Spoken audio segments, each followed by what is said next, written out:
Hi friends, welcome back to our channel Jyothi talks. ఇవాళ మనము ఉగాదికైతే బొబ్బట్లు prepare చేసుకుంటుంటాం కదండి. దాంట్లో నుంచి మనం కందిపప్పు కానీ శనగపప్పు కానీ ఉడికించుకొని పెట్టుకుంటాం కదా. దాంట్లో నుంచి వచ్చిన వాటర్ తోటి రసం కానీ ఇలా చేసుకుంటుంటాం కదా. దాంట్లో మేము మా సైడ్ అయితే ఓలిగ చారు అని ప్రిపేర్ చేస్తాము. చాలా టేస్టీగా ఉంటుంది. ఇది ఎలా చేసుకోవాలనేది చూపిస్తాను రండి. ప్రాసెస్ మనము కందిపప్పుని ఉడికించుకొని వాటర్ని అయితే సపరేట్ చేసుకుంటాం కదా. ఆ సపరేట్ చేసుకున్న వాటర్లోకి కొంచెం చింతపండు, ఒక 3 వరకు టమాటాలను వేసుకొని పెట్టుకోవాలి. ఆ వేడితోనే మనకి టమాటా అనేది సాఫ్ట్గా అయిపోతుంది. తర్వాత ఎండుమిర్చి తోటి అయితే ప్రిపేర్ చేస్తున్నామండి. ఎండుమిర్చిని యూస్ చేయాలి దీనికి, పచ్చిమిర్చి అయితే యూస్ చేయకూడదు. తర్వాత స్టవ్ మీద ఒక ప్యాన్ పెట్టేసుకొని ఇందులోకి జీలకర్ర, ఆవాలు ఒక్కొక్క టేబుల్ స్పూన్ యాడ్ చేసేసుకొని మంచిగా వేయించుకోవాలి. స్టవ్ని అయితే లో ఫ్లేమ్లో పెట్టేసుకొని జీలకర్ర, మిరియాలు కొంచెం వేగనివ్వాలి. ఇలా వేగిన తర్వాత ఇందులోకి నేను ఎండుమిర్చి కూడా యాడ్ చేసి వేయించుకుంటున్నాను. ఇక్కడ నేను ఎండుమిర్చి అనేది ఒక 20 వరకు అయితే తీసుకున్నానండి. మనకి మిరియాలు కూడా యూజ్ చేసాం కాబట్టి ఎండుమిర్చి అనేది చూసి యాడ్ చేసుకోండి. ఎండుమిర్చి కూడా ఇలా వేయించుకోవాలి. ఇలా వేయించుకున్న వాటినన్నిటిని కూడా ఒక ప్లేట్లోకి తీసేసుకుందాము. ఇక్కడ ఎండుమిర్చి బదులు పచ్చిమిర్చి యూజ్ చేయడానికైతే ఉండదండి. ఇది ఎండుమిర్చితో అయితేనే బాగుంటుంది రసం అనేది. ఇలా వేయించుకున్న వాటినన్నిటిని కూడా ఒక ప్లేట్లోకి తీసేసుకుంటున్నాను. తర్వాత స్టవ్ మీద ఇదే ప్యాన్ పెట్టేసుకొని ఇందులోకి కొంచెం వెల్లుల్లి రెబ్బలను అయితే యాడ్ చేసుకోవాలి. దీంతోపాటు ఒక ఉల్లిపాయలో సగం వరకు అయితే ఉల్లిపాయ ముక్కల్ని యాడ్ చేసుకుంటున్నాను. ఇంకొక సగం అయితే నేను పోపుకని యాడ్ చేసుకుంటాను.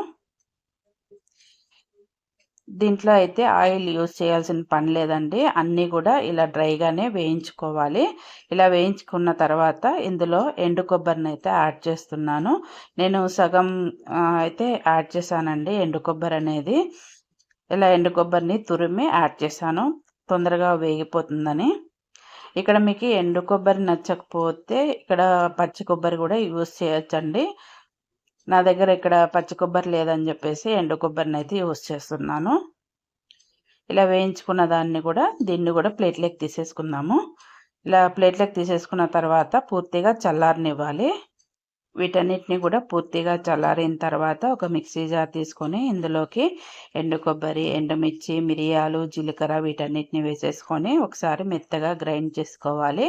తర్వాత మనం ముందుగా నానబెట్టుకొని పెట్టుకున్నాం కదా వేడి వాటర్లో చింతపండు, తర్వాత మనకి టమాటాలు కూడా ఉన్నాయి కదా వాటిని కూడా వేసేసుకొని ఇలా మెత్తగా గ్రైండ్ అయితే చేసుకోవాలండి. ఇలా మెత్తగా గ్రైండ్ చేసుకున్న దాన్ని పక్కన పెట్టేసుకుందాము. తర్వాత దీంతో పాటు మనం వాటర్ తీసాం కదండి, కందిపప్పులో నుంచి తీసిన వాటర్ని కూడా సపరేట్గా ఇలా పెట్టేసుకున్నాయి ఒక దగ్గర. తర్వాత ప్రాసెస్ ఏమంటే స్టవ్ మీద ఒక గిన్నె పెట్టేసుకోవాలి. మనకి చారుకి తగ్గట్టుగా గిన్నెనైతే ఒక దాన్ని పెట్టేసుకొని ఇందులోకి ఒక 2 స్పూన్స్ వరకు అయితే ఆయిల్ వేసుకోవాలి. ఆయిల్ కొంచెం హీట్ అయిన తర్వాత మనం సగం మిగిలించుకున్న ఉల్లిపాయ ఉంది కదా, దాన్ని పొడవుగా ఇలా చీల్చి యాడ్ చేసుకోవాలి. దీంతో పాటు కరివేపాకును కూడా యాడ్ చేసుకోవచ్చు ముందుగానే, లేదంటే చారు ఉడుకుతున్నప్పుడు కరివేపాకును కూడా యాడ్ చేసుకోవచ్చు. ఫ్రెష్గా ఉండేది యాడ్ చేయడం వల్ల కరివేపాకు మంచి టేస్ట్ అనేది యాడ్ అవుతుందండి ఈ కర్రీకి. నేను ఇక్కడ ఉల్లిపాయలు వేగంగానే మనం ముందుగా గ్రైండ్ చేసుకుని పెట్టుకున్న మసాలా మొత్తం కూడా ఇందులోకి యాడ్ చేసేసుకోవాలి. ఇలా యాడ్ చేసుకున్న తర్వాత ఒక నిమిషం పాటు ఇలా కలిపేసుకొని దీంతో పాటు మనము ఉడికించుకొని పెట్టుకున్నాం కదా కందిపప్పు వాటర్ని అయితే ఇందులోకి యాడ్ చేసేసుకోవాలి. ఇలా యాడ్ చేసుకున్న తర్వాత మిక్సీ జార్లోకి కొంచెం వాటర్ని కూడా యాడ్ చేసేసుకొని మిక్సీ జార్ని అంతటినీ కూడా వాష్ చేసి ఆ వాటర్ని కూడా ఇందులోకి యాడ్ చేసేస్తున్నాను. దీంతోపాటు ఇంకొంచెం వాటర్ని కూడా యాడ్ చేస్తున్నానండి. దీంట్లోకి రుచికి తగ్గట్టుగా సాల్ట్ యాడ్ చేసేసుకొని వాటర్ని కూడా యాడ్ చేస్తున్నాను. మీరు రసం బాగా థిక్గా కావాలనుకుంటే మనం వాటర్ అనేది చూసి యాడ్ చేసుకోవాలండి. రసం కొంచెం పల్చగా ఉండాలనుకున్నా కూడా మనం వాటర్ని అడ్జస్ట్ చేసుకుంటూ వాటర్ని అయితే యాడ్ చేసేసుకోవాలి. వీటన్నిటిని కూడా ఒకసారి బాగా కలిపేసుకొని రసం అంతా కూడా బాగా మరిగించుకోవాలండి. బాగా మరిగించుకుంటే మనకి 2-3 రోజులైనా కూడా ఈ రసం అనేది పాడవదు. చాలా టేస్టీగా ఉంటుంది. మనకి ఈ రసం ప్రిపేర్ చేసుకుంటున్నప్పుడు స్మెల్ అయితే చాలా సూపర్‌గా వస్తుందండి. తర్వాత ఈ రసంలోకే మనము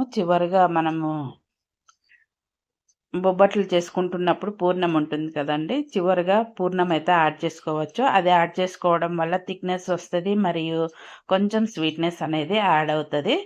చివర్లో నేను కొంచెం కరివేపాకును కూడా యాడ్ చేసేసుకొని రసమంతా గూడా బాగా మరిగించుకుంటే సరిపోతుందండి. మనకి ఓలిగ చారైతే రెడీ అయిపోతుంది.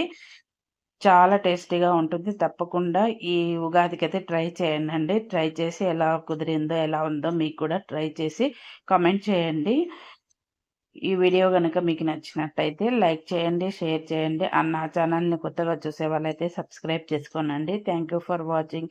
అందరికీ కూడా హ్యాపీ ఉగాది.